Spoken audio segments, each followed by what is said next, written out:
ৰূপকৰ বনা পাইছা মাছ পাথৰি দিহানাম শেষৰ অনুষ্ঠান সকলোৱে অংশগ্ৰহণ কৰিব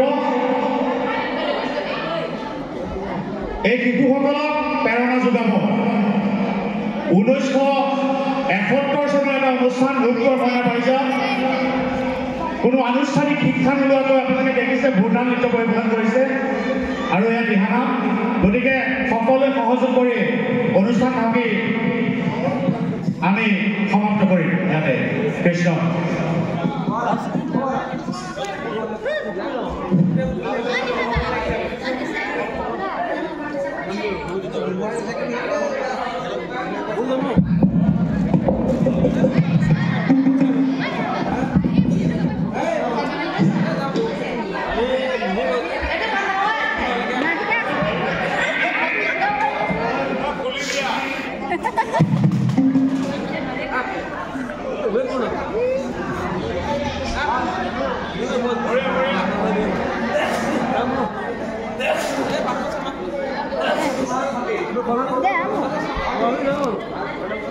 Krishna.